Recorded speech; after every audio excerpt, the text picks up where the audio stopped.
네, 귀한 찬양 해주신 우리 셀라 찬양대에 감사드립니다.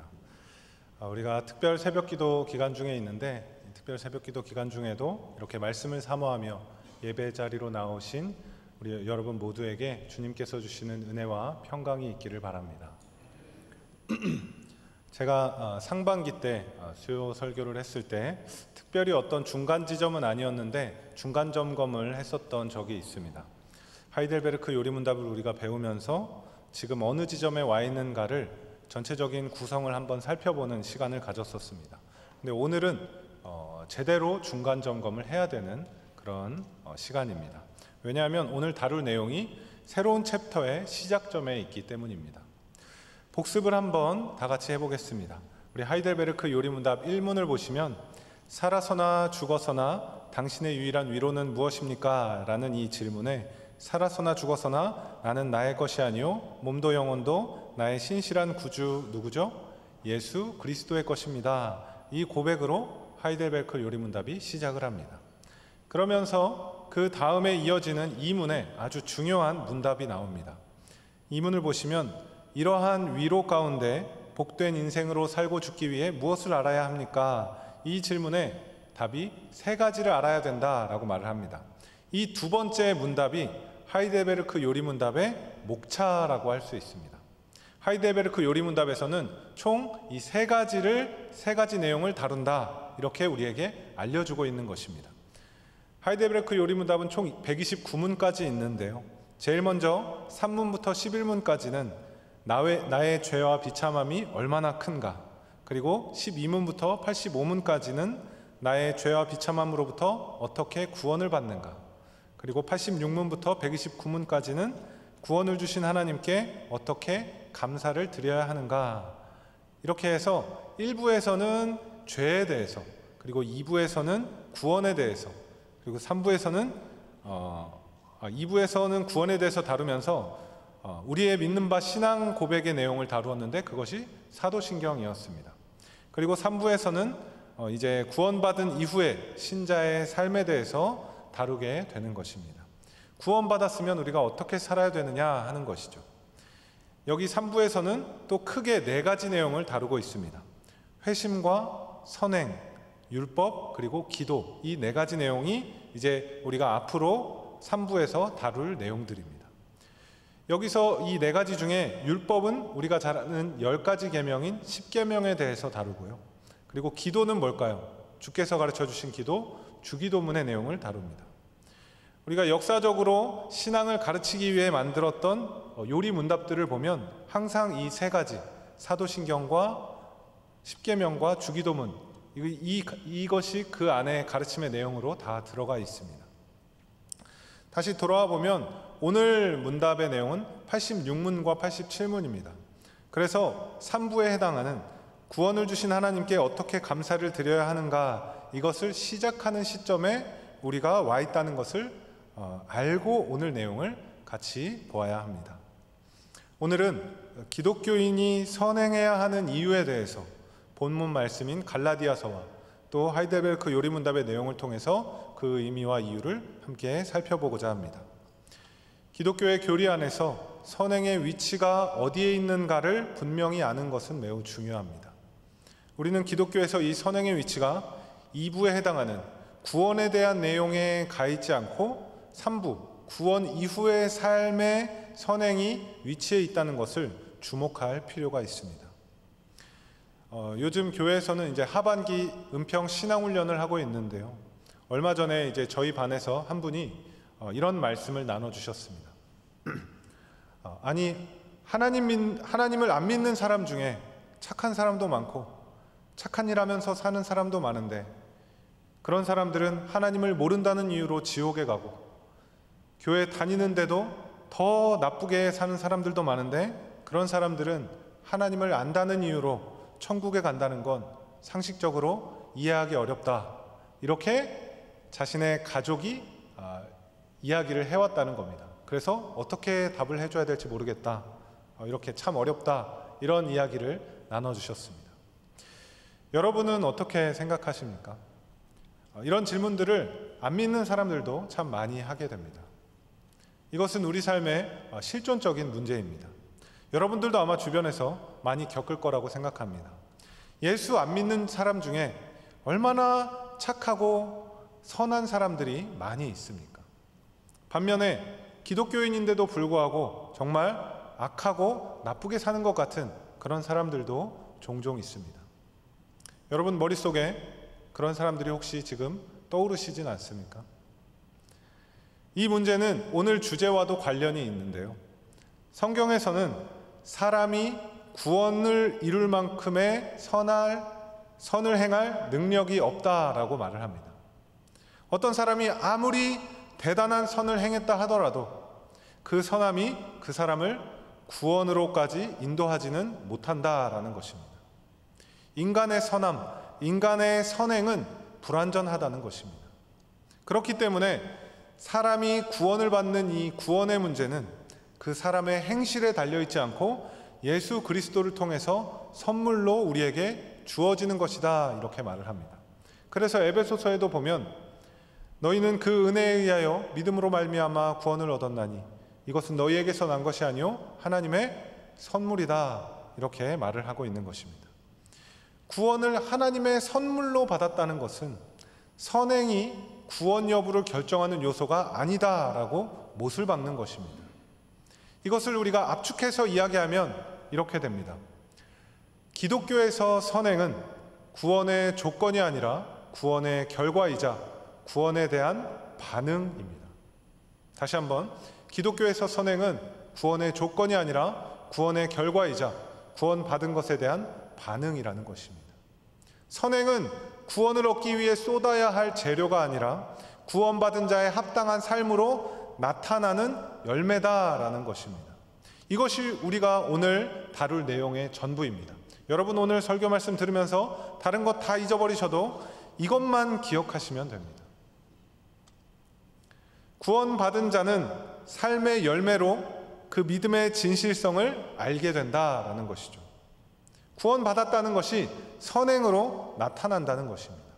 이 내용이 오늘 본문 갈라디아서에 나와 있는데요. 이 갈라디아서를 쓴 사도 바울은 6장에서 선행의 원리를 우리에게 알려주고 있습니다. 갈라디아서 6장 6절에 이렇게 말씀이 나옵니다. 가르침을 받는 자는 말씀을 가르치는 자와 모든 좋은 것을 함께하라. 여기 가르침을 받는 자, 배우는 자죠. 배우는 자는 가르치는 자와 모든 좋은 것을 함께하라 이렇게 나오는데 여기 함께하라의 헬라어 원어가 코이노니아입니다. 이 코이노니아는 교제하다, 나누다라는 뜻을 가지고 있습니다. 우리가 믿음 안에서 행하는 것, 선을 행하는 것, 구원받은 자로서 하나님께 감사하며 살아가는 것, 예수를 믿고 살아간다는 것은 결코 혼자서 이룰 수 있는 것이 아님을 말해주고 있습니다. 왜 그렇죠? 선행이라는 것은 철저하게 타인을 위한 것이기 때문입니다. 자기중심적이라면 결코 나타날 수 없는 것이 바로 이 선행입니다. 그러면서 바울 사도는 심은 대로 거둔다라는 일반적인 세상의 원리를, 영적인 원리를 설명하는 데 인용하고 있습니다. 8절 말씀을 우리가 다 같이 한번 읽어보겠습니다. 8절 말씀 시작. 자기의 육체를 위하여 심는 자는 육체로부터 썩어질 것을 거두고 성령을 위하여 심는 자는 성령으로부터 영생을 거두리라. 여기 두 가지가 대조되고 있는데요. 자기 육체를 위하여 심는 자는 무엇을 거두죠? 썩어질 것을 거둡니다. 성령을 위하여 심는 자는 무엇을 거두죠? 영생을 거둔다고 말합니다. 이것을 세번역으로 보면 좀 더 명확하게 알 수 있는데요. 제가 읽어보겠습니다. 자기 육체의 욕망을 따라 심는 사람은 육체로부터 썩을 것을 거두고 성령의 뜻을 따라 심는 사람은 성령으로부터 영생을 거둘 것입니다. 여기 자기 육체의 욕망을 따라 심는다라고 나옵니다. 자기 죄된 본성을 따라 심고 그렇게 산다라는 것이죠. 그렇게 심으면 무엇을 거둔다고 나오냐면 썩을 것을 거둔다고 나오는데 여기 썩을 것이라는 단어의 의미는 파괴, 파멸, 부패, 멸망 이러한 것들을 뜻합니다.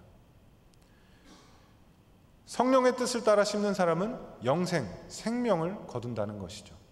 사도 바울께서 이 말씀을 하신 것은 그 의도는 너무 명확합니다.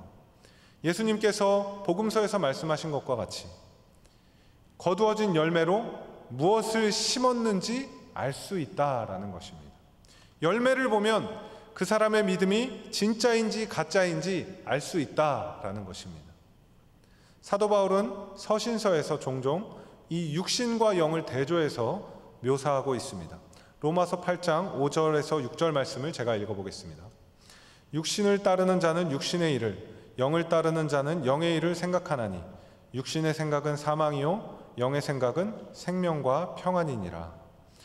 육신의 생각을 하는 사람은 그 생각이 사망의 언어로, 파괴의 행동으로 나타나게 되고, 영의 생각을 하는 사람은 생명의 언어로, 평안의 행동으로 나타나게 된다는 것입니다. 이 선행의 원리를 우리가 기억하면서 오늘 요리문답 86문을 함께 보겠습니다. 이 86문에서는 기독교인의 선행의 목적과 그 의미를 알려주고 있는데, 제가 질문을 읽으면 여러분이 답을 읽어주시기 바랍니다. 86문입니다. 우리의 공로가 조금도 없이 그리스도로 말미암아 오직 은혜로 우리의 죄와 비참함으로부터 구원을 받았는데 우리는 왜 또한 선행을 해야 합니까? 그리스도께서 그의 보혈로 우리를 구속하셨을 뿐 아니라 그의 성령으로 우리를 새롭게 하여 그의 형상을 닮게 하시기 때문입니다.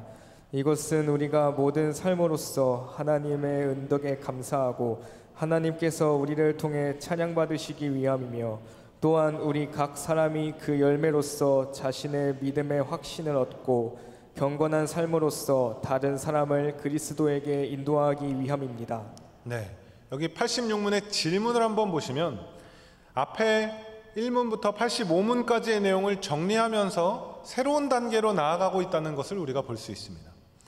우리의 죄가 얼마나 비참하고 심각하냐면 우리를 스스로 구원할 능력이 없을 정도로 우리는 구원에 있어서 심각하고 무능력한 존재인데, 그렇기 때문에 우리의 죄와 비참함으로부터 우리가 구원받을 수 있는 것은 우리의 공로가 조금도 없이 우리의 선한 모습, 우리가 잘난 것이 구원에 있어서 0.0001%도 영향을 주지 못하고 우리는 그리스도로 말미암아 오직 은혜로 구원을 받았다, 이렇게 이야기를 합니다. 그런데 우리는 그렇게 구원을 받았고 구원에 있어서 우리의 해야 할 역할이 전혀 없는데 왜 우리에게 이제 와서 선행을 요구하는 것이냐, 이 질문을 우리에게 던지고 있는 것입니다. 그러니까 우리의 죄와 비참함이 얼마나 큰가, 우리의 죄와 비참함으로부터 어떻게 구원을 받는가, 이것을 설명한 뒤에 구원을 주신 하나님께 어떻게 감사를 드려야 하는가, 이것을 지금 다루고 있다는 것이죠. 그 답으로 선행의 이유를 86문의 답에서 말하고 있는데요, 구원받은 자가 선행해야 하는 이유가 뭐냐면 하나님은 우리가 선을 행하여서 그리스도의 형상을 닮아가기를 원하시기 때문이다 라고 말을 하고 있습니다. 그리스도께서 우리를 위해 피 흘리시고 우리를 대신하여 희생당하셔서 우리를 구원하시는 그것으로 끝나는 게 아니라는 겁니다. 하나님께서 우리를 구원하신 목적은 이 땅을 우리가 살아가면서 선을 행하여 저와 여러분이 그리스도의 형상을 닮아가는 삶을 살기를 원하신다는 것입니다. 그런데 아까 말씀드렸지만 인간은 선을 행할 능력이 없다고 했는데 어떻게 선행을 할 수 있는가? 바로 성령께서 우리를 새롭게 하심으로 우리는 그리스도의 형상을 닮아갈 수 있게 된다는 것입니다. 참으로 진실되게 예수 그리스도를 믿는 자들은 구원받았다고 해서 제멋대로 살거나 악행을 저지르며 죄 가운데 살 수 없고, 끊임없이 성령께서 그 영혼을 새롭게 하셔서 그리스도의 형상을 닮아가도록 하신다는 것입니다. 선을 행함으로 그리스도의 형상을 닮아가는 것이 하나님께서 구원받은 자에게 원하시는 삶의 모습인데, 그 구체적인 모습을 86문 뒤에서 몇 가지로 나열하고 있습니다. 먼저 보시면 우리가 모든 삶으로서 하나님의 은덕에 감사하고 하나님께서 우리를 통해 찬양받으시기 위함이다, 이렇게 선행의 이유를 밝히고 있습니다. 하나님의 은덕, 은혜의 감사의 표현이자 하나님을 찬양하는 하나의 방편으로서 선행을 이야기하고 있는 것입니다. 하이델베르크 요리문답에서 다루는 세 가지 주제 중에 마지막 세 번째 아까 뭐였죠? 구원을 주신 하나님께 어떻게 감사를 드려야 하는가? 이 질문은 이미 전제가 깔려 있는 질문입니다. 구원받은 자의 삶은 한마디로 하나님께 뭘 드리는 삶이어야 된다고 말하는 걸까요? 감사를 드리는 삶이어야 된다, 이렇게 말하는 겁니다. 구원의 은혜를 얻게 된 자, 예수 그리스도를 구원자로 깨닫고 믿음으로 고백한 자의 삶은 그 남은 평생을 하나님께 감사드리며 살아가야 된다라는 것이죠. 구원받은 자로서 우리의 남은 삶의 목표와 방향은 분명한 것입니다. 우리가 아무리 우리 삶의 문제에 치이고 허덕이며 힘든 나날을 보낼 때에라도 우리가 나아가야 할 삶의 방향은 하나님께 감사하는 삶으로 나아가야 한다는 것입니다. 하이델베르크 요리문답은 하나님께 감사하는 삶이 곧 선행이다, 이렇게 우리에게 말해주고 있습니다. 여러분, 감사는 리액션입니다. 그렇죠?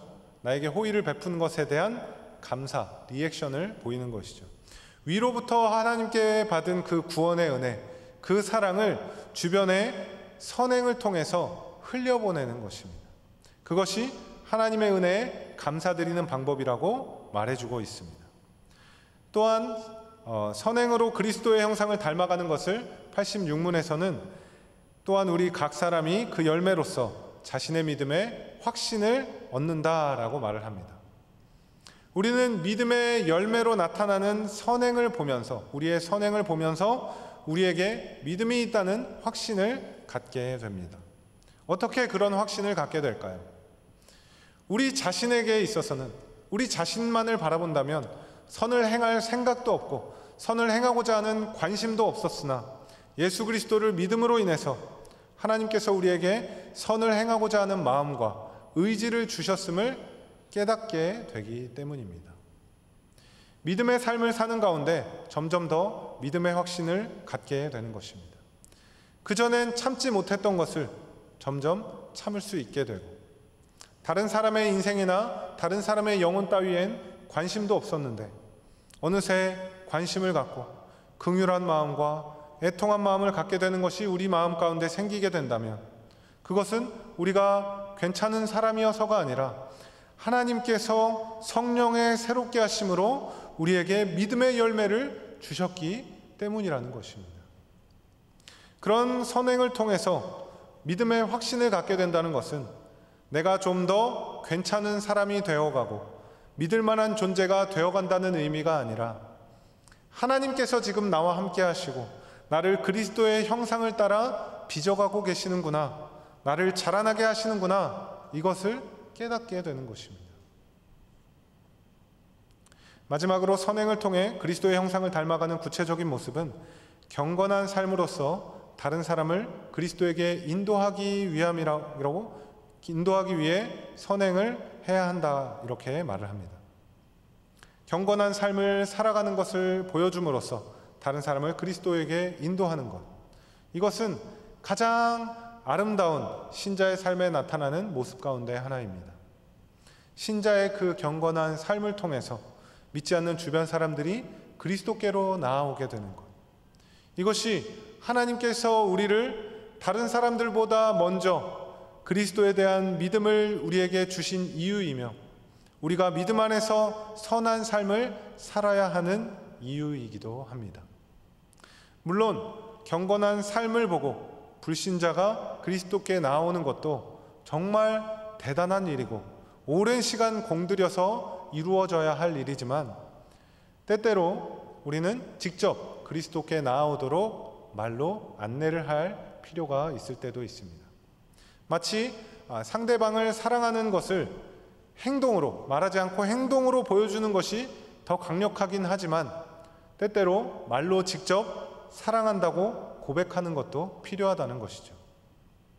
이런 고백, 이렇게 그리스도께 나오도록 직접 말로 전달할 수 있는 기회가 곧 찾아옵니다. 언제죠? 이것을 공식적으로 실현할 수 있는 기회가 곧 다가오고 있습니다.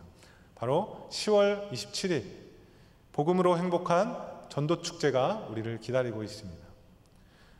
나 혼자의 열심으로 가족이나 지인을 교회로 인도하는 것은 참 쉽지가 않지만 교회에서 공식적인 행사로 전도할 것을 여러분에게 독려하면서 응원하고 또 격려해가며 타인의 영혼 구원에 대한 마음을 가져보도록 하는 것. 그런 마음을 갖게 되는 것이 우리가 그냥 어떻게 하다 보니까 교회에서 행사 진행하니까 전도의 마음을 갖게 되는 것이 아니라 성령 하나님께서 우리의 마음 문을 여시고 영혼 구원의 마음을 우리에게 주셨기 때문인 줄 믿습니다. 여러분, 아직 초대를 안 하신 분들은 늦지 않았습니다. 여러분 주변에 가족들이나 친구들이나 또 직장 동료 중에 긍휼한 마음이 들고 또 예수를 믿었으면 하는 그런 사람들이 있다면 기도하면서 용기를 내어서 한번 초대해 보시기를 여러분께 권면해 드립니다. 오늘 이 하이델베르크 요리문답은 기독교인의 선행에 대해서 아주 노골적이면서도 직접적으로 우리에게 메시지를 던져주고 있습니다. 예수 그리스도에 대한 믿음은 구원을 받는 것으로만 끝나지 않고 반드시 선행으로, 선한 삶을 사는 것으로 연결되어야 한다고 분명하게 말해줍니다. 우리에게 이렇게 말하는 거죠. 믿음을 삶으로 보여줘라. 이렇게 우리에게 말하고 있는 것입니다. 그것을 더 강하게 우리에게 가르쳐주는 것이 87문입니다. 제가 87문의 질문을 읽으면 여러분이 답을 읽어주시기 바랍니다. 87문입니다. 감사치도 않고 회개하지 않는 삶을 계속 살면서 하나님께로 돌이키지 않는 사람들도 구원을 얻을 수 있습니까? 결코 구원을 받을 수 없습니다. 성령은 음란한 자, 우상 숭배자, 간음하는 자, 도둑질하는 자, 탐욕을 부리는 자, 술 취하는 자, 욕하는 자, 강도질하는 자나 그와 같은 죄인들은 하나님 나라를 유업으로 받지 못한다고 말씀합니다. 네, 87문은 굉장히 단호하고 무시무시한 어떤 표현과 언어로 우리에게 가르침을 던져주고 있습니다. 이 87문은 우리로 하여금 구원받지 못할 수도 있다는 그런 두려움이나 불안감에 사로잡히게 만드는 것처럼 보입니다. 그러나 여러분, 성경도 마찬가지이지만 이 하이델베르크 요리문답도 그 목적이 분명합니다. 우리 믿는 자들을 믿음에서 떨어뜨리려 하거나 우리를 협박하고 무너뜨리려는데 그 목적이 있지 않고 우리를 바르게 하고 온전한 믿음의 삶을 살아가며 그 믿음을 더욱 굳건히 하는데 그 목적이 있습니다. 87문은 죄를 한 번도 안 지은 완벽한 사람만이 구원을 받을 수 있다, 이것을 말하는 것이 아닙니다. 또한 믿음이 있는 자라도 한 번이라도 죄를 지으면 구원이 취소되거나 구원을 못 받게 된다는 것을 지금 말하고 있는 것이 아닙니다. 입으로는 하나님을 믿는다고 하면서 하나님께 감사하지도 않고 회개하지도 않고 하나님께 돌아가려고 하지도 않는 자, 어떠한 선행의 삶도 선한 삶도 살지 않는 자, 하나님의 말씀을 따라 살 생각이 전혀 없는 자는 구원을 받을 수가 없다라고 말을 하는 것입니다. 왜 그렇죠? 애초에 이 사람은 믿음이 없기 때문에, 하나님에 대한 이해도 없고 하나님의 사랑을 깨닫지 못한 자이기 때문에, 구원받았다는 것을 깨닫지 못한 자이기 때문에 예수님의 제자가 되고 싶은 마음도 하나님의 자녀로서의 특권을 누릴 생각도 없는 자이기 때문입니다. 우리가 성경이나 요리문답을 통해 가르침을 받을 때 성경적인 기준과 잣대가 가리켜야 할 대상은 다른 사람들이 아니라 바로 나 자신이어야 한다는 것을 잊어서는 안 됩니다. 오늘 87문의 말씀을 보면서 저 사람 저렇게 하는 꼴을 보니까 저 사람은 믿음이 없네, 아무것도 모르네, 구원 못 받겠네, 이렇게 하면서 다른 사람을 손가락질하고 비난하는데 성경과 요리문답을 갖다 쓰는 것이 아니라 나 자신의 인생과 나의 영혼을 돌아보는데 성경을 갖다 써야 한다는 것입니다. 하이델베르크 요리문답을 우리가 배우면서도 단지 어떤 학문적인 내용들만, 어떤 교리적인 내용들만 우리가 배우고 머릿속에 지식으로 넣고 그렇게 끝나는 것이 아닙니다. 이 성경을 토대로 한 이 요리문답을 보면서 우리 스스로의 삶을 돌아보고 점검해봐야 하는 것입니다. 성령께서 내 영혼을 새롭게 하심으로 나는 지금 그리스도의 형상을 닮아가고 있는가? 내 안에 그리스도의 형상이 보여지고 있는가? 그리스도의 형상을 닮아가며 선행이, 선한 삶이 내 삶에 나타나고 있는가? 이것을 생각해 보아야 한다는 것입니다. 여러분께 묻겠습니다. 여러분의 삶에는 그리스도의 형상을 닮아가는 모습들이 나타나고 있습니까? 믿음을 삶으로 살아내고 계십니까? 앞에서 선행을 뭐라고 했죠? 기독교에서 선행은 구원의 조건이 아니라 구원의 결과이자 구원받은 것에 대한 반응이라고 말씀을 드렸습니다. 선행은 구원을 얻기 위해 필요한 쏟아야 할 재료가 아니라 구원받은 자의 합당한 삶으로 나타나야 할 열매라고 말씀을 드렸습니다. 역사적으로 볼 때 각 시대마다 강조되는 신앙의 내용이 달랐습니다. 이제 10월 말이 되면 뭐가 찾아올까요? 물론 10월 27일에 가장 중요한 복음행전이 있습니다. 근데 복음행전보다 조금 더 뒤로 가시면 10월 31일에는 31일이 무슨 날인지 아십니까? 교회 밖에서는 이상하게도 우리나라의 전통 문화도 아닌 할로윈데이라고 다들 떠들썩하지만 사실 10월 31일은 종교개혁 기념일입니다. 마틴 루터가 1517년 10월 31일에 비텐베르크 성당에 천주교 교리에 대한 95개조 반박문을 붙임으로써 종교개혁이 시작되었기 때문에 그것을 기념한다 해서 10월 31일을 종교개혁 기념일로 지정하게 되었습니다. 당시 천주교는 어떤 심각한 문제가 있었냐면 구원에 있어서 인간의 공로를 조건으로 내세웠기 때문에 그것에 대한 심각한 문제가 있었고, 마틴 루터가 로마서 말씀을 보는 가운데 사람이 의롭게 되는 것은 사람의 어떠함 때문이 아니라 오직 믿음으로 된다라고 하는 이신칭의의 교리를 깨닫고 종교개혁을 일으키게 된 것입니다. 그래서 당시엔 이 믿음으로 구원을 얻는다, 행위가 아니다, 이것이 강조되던 그런 시대였습니다. 그렇다면 여러분, 요즘 시대는 어떤 신앙의 내용이 강조되어야 할까요?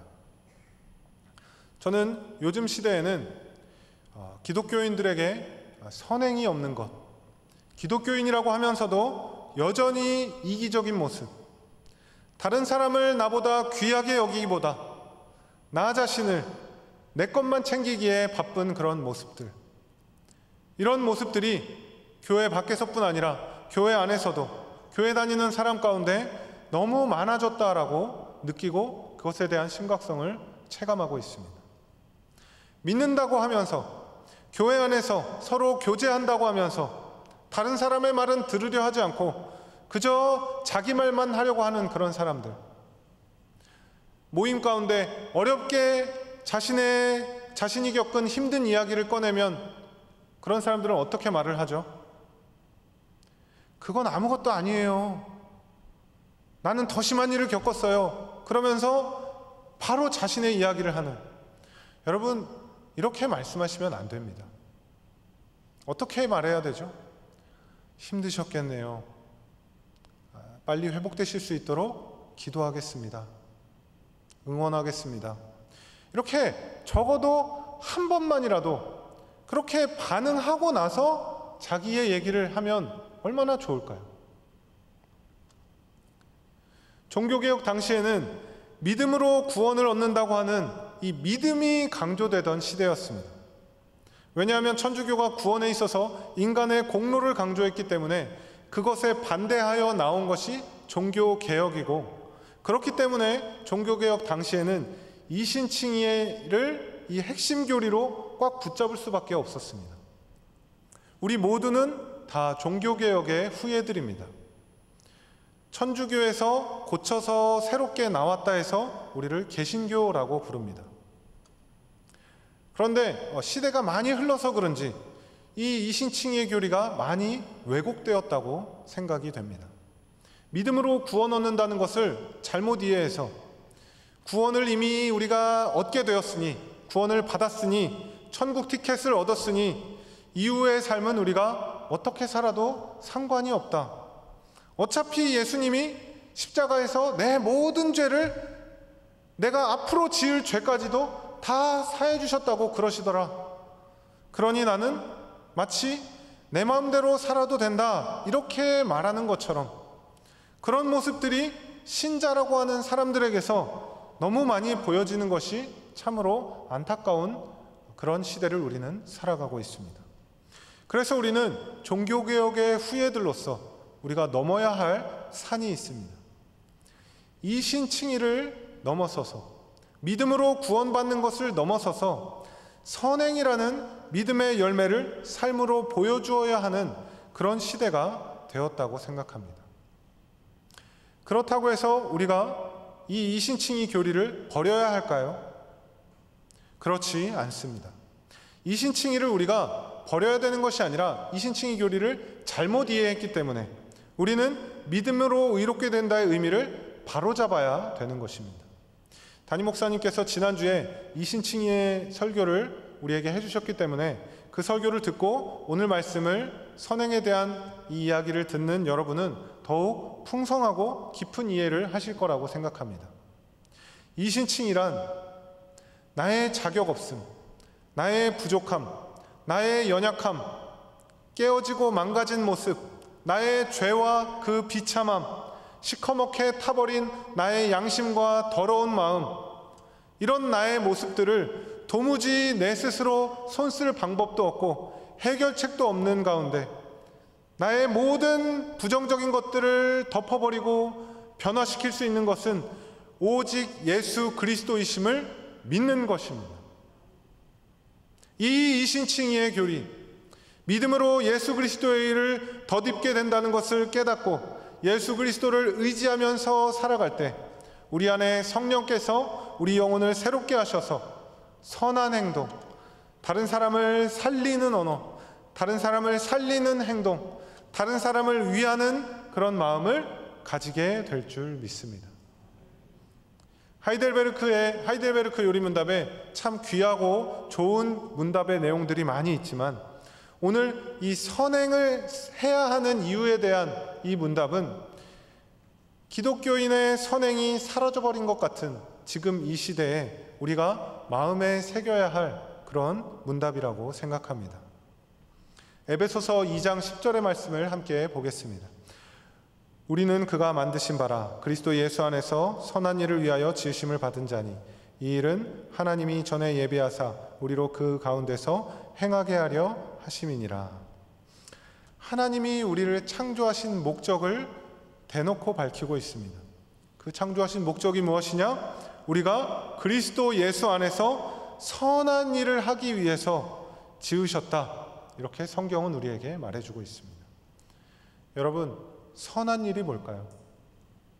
선한 일은 우리의 삶을 신앙의 힘으로 잘 버텨내는 것입니다. 버틴다는 것은 무엇이냐? 적극적으로 무언가를 해나가는 것이 아니라서 소극적으로 보이고 뭔가 변변치 않아 보이지만 이 버티는 것, 믿음으로 버티는 자의 삶은 위대한 일을 감당하고 있는 것이라는 것을 우리가 기억해야 합니다. 버틴다는 것은 무엇이냐? 각자의 삶의 자리에서 그리스도인답게 살아가면서 겪는 모든 어려움들, 희생, 용납, 인내, 고난, 억울함, 슬픔, 괴로움, 이런 것들을 다 견뎌내는 것입니다. 우리 모두는 각자의 자리에서 이런 모든 것들을 감수하면서 뚝이 무너지지 않도록 각자의 자리에서 버티고 있는 삶을 살고 있는 줄 압니다. 교회가 아무리 이기적인 모습이 가득해서 세상에서 욕을 먹고 온갖 악행을 저지르며 많은 사람들에게 손가락질을 당한다 하더라도 하나님의 소망은 여전히 교회에 있는 줄 믿습니다. 오늘 본문 마지막에 갈라디아서 6장 9절에 이런 말씀이 있습니다. 제가 읽어보겠습니다. 우리가 선을 행하되 낙심하지 말지니 포기하지 아니하면 때가 이름에 거두리라. 우리가 선을 행하다 보면 다른 사람을 존중하고 아끼고 섬기며 또 생명을 길러내는 그런 일을 하다 보면 우리는 종종 낙심할 때가 있습니다. 지칠 때가 있습니다. 모든 것을 놔버리고 싶을 때가 있습니다. 그러나 성경은 우리에게 포기하지 말아라, 끝까지 견뎌라, 이렇게 말씀하고 있습니다. 왜 포기하지 말라고 합니까? 우리 자신은 당장 그 심은 것에 대한 결과를, 그 열매를 못 볼 수도 있지만 하나님께서 하나님의 때에 열매를 맺게 하시고 거두실 것이기 때문입니다. 그러니 여러분, 여러분의 삶의 자리에서, 여러분이 속한 공동체 안에서 끈질기게 버티십시오. 여러분이 버티는 그 자리에서 하나님이 일하실 것입니다. 하나님의 일하심을 기대하며 선한 일을 위해 지음받은 우리의 존재 목적을 기억하며 믿음으로 주어진 삶을 묵묵하게 감당해 나가는 저와 여러분의 삶이 되기를 주님의 이름으로 축원합니다. 함께 기도하겠습니다. 하나님 아버지, 선을 행할 능력도, 선을 행할 관심도 없는 우리에게 하나님을 알게 하시고 그리스도의 예수의 의를 덧입게 하셔서 구원받은 자로 살아가게 하심을 감사드립니다. 주님, 우리 모두가 구원받은 자답게 선을 행하는 자로 살게 하여 주시옵소서. 나보다 남을 귀하게 여기며 다른 사람의 영혼을 바라볼 수 있는 영적인 안목을 주시고 다른 사람을 마음에 품을 수 있는 영적인 마음의 여유를 허락하여 주셔서 선한 일을 위해 지음받은 자로 합당한 삶을 살게 하여 주시옵소서. 주님, 우리 가운데 선을 행하다가 낙심한 영혼이 있다면 주님께서 위로하여 주시고 주님께서 열매 맺고 거두실 것을 기대하며 주어진 때까지 버티고 견딜 수 있는 힘을 더하여 주시옵소서. 은평교회 모든 성도들이 선을 행하며 주의 말씀에 순종하며 살아가는 귀한 삶을 살게 하여 주시옵소서. 예수님의 이름으로 기도드립니다. 아멘. 다 같이 찬송